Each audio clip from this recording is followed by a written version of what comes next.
Hello, friends, thinkers, and fellow seekers. Today, we diving deep into one of the most haunting and divisive questions ever asked. The doctrine of original sin. Are we born guilty, carrying the moral stain of Adam's first mistake?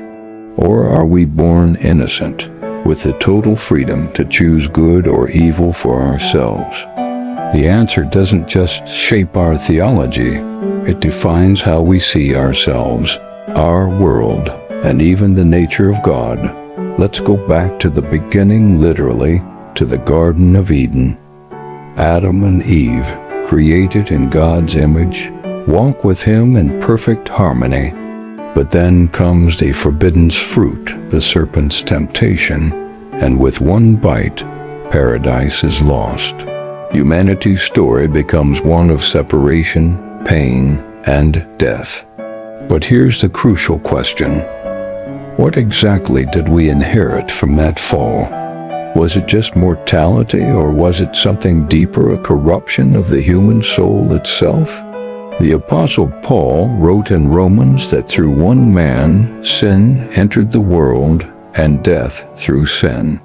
For the influential St. Augustine in the 5th century, this wasn't just a metaphor. He argued that sin was transmitted through generations, almost like a genetic trait. Because Adam sinned, his entire lineage, that's us, carries that same guilt. In his view, we are a mass of damnation, completely unable to do good without divine grace. This idea became the bedrock of Western Christian theology, shaping everything from baptism to salvation. To Augustine, a newborn baby wasn't innocent. It was already spiritually stained, and baptism was the necessary cleansing. But not everyone agreed. A British monk named Pelagius challenged Augustine head-on. He looked at humanity and saw potential, not corruption.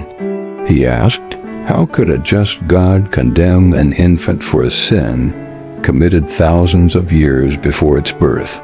Pelagius argued that we are created with free will. We sin by our own choice, not by inheritance. Adam's fall was a bad example, not a binding chain. For Pelagius, sin is a learned behavior, not a congenital condition. We're born neutral, and we become sinners only when we choose to be. This debate was so explosive that Pelagius was condemned as a heretic, but his ideas never truly vanished. They echoed through the Protestant Reformation and are still debated today. The Catholic Church eventually settled on a modified Augustinian view. We inherit original sin not as personal guilt, but as a loss of original holiness. Baptism restores the soul to a state of grace. The Protestant reformers like Martin Luther and John Calvin took Augustine's view even further. Luther said we are bound in sin, while Calvin taught total depravity. The idea that every part of our nature is corrupted by sin. For them, salvation depends entirely on God's choice, not our own. But over in the Eastern Orthodox tradition, a completely different understanding emerged. They rejected the idea of inherited guilt entirely. Instead, they speak of ancestral sin. We inherit mortality and a weakness toward sin from Adam, but not his guilt. We are born into a broken world, but we are not born condemned. In the Orthodox view, sin isn't a legal crime needing a pardon. It's a sickness needing a cure. This isn't just a technicality.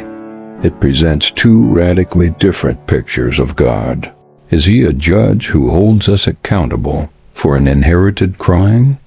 Or is He a physician who comes to heal our inherited sickness?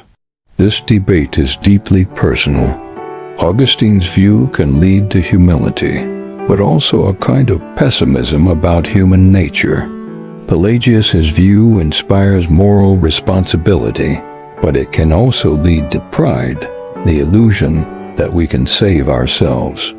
Even the Bible seems to hold this tension. Psalm 51 says, "Surely I was sinful from birth," but Ezekiel 18 declares, "The son shall not bear the iniquity of the father." Now, let's get a little controversial. If we're born guilty, as Augustine believed, what about infants who die without being baptized? Are they condemned? Medieval theologians wrestled with this, creating the concept of limbo.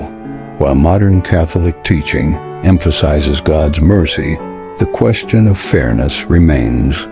How can an innocent child be guilty of a sin they never committed? On the other hand, if we say we're born morally neutral, we have another problem.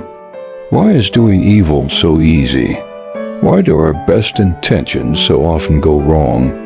As the writer G.K. Chesterton once said, original sin is the only Christian doctrine that can be empirically proven. You just have to read the news. Maybe the fall of Adam and Eve isn't just an ancient story. Maybe it's a mirror reflecting the brokenness inside each of us.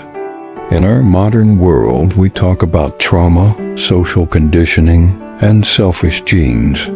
Are these just new ways of describing an ancient, fallen nature? Or have we simply replaced the concept of sin with sociology? And what does this all mean for salvation? Did Christ die to pay a legal debt we inherited from Adam, as Augustine might say? Or did he die to heal and restore our human nature, as the Eastern Fathers would argue? Was his death a legal substitution or a divine rescue mission? Perhaps the most profound question is this: if God knew Adam would fall, why create him with that freedom in the first place? Was redemption always the plan? Or is freedom simply so valuable that it's worth the risk of failure? Maybe original sin isn't just a doctrine about the past. Maybe it's a diagnosis of our present condition. It tells us that something is fundamentally off-center in the human experience. We are capable of both breathtaking beauty and horrifying cruelty. We are fallen, yet free. Wounded, yet responsible for how we respond to that wound. So I'll leave you with this. Are we sinners because we sin, or do we sin because we are sinners? Is salvation a merciful pardon for a guilty race, or is it the healing of a humanity that was never meant to die? I want to know what you think. Is the doctrine of original sin a vital truth or a theological burden we need to rethink? Let me know in the comments below. This debate isn't just about Adam. It's about us. It's about every choice we make and our deep longing for redemption. Thanks for thinking through this with me today. If you enjoyed this journey into theology and philosophy, please give this video a like and be sure to subscribe for more deep dives. See you next time.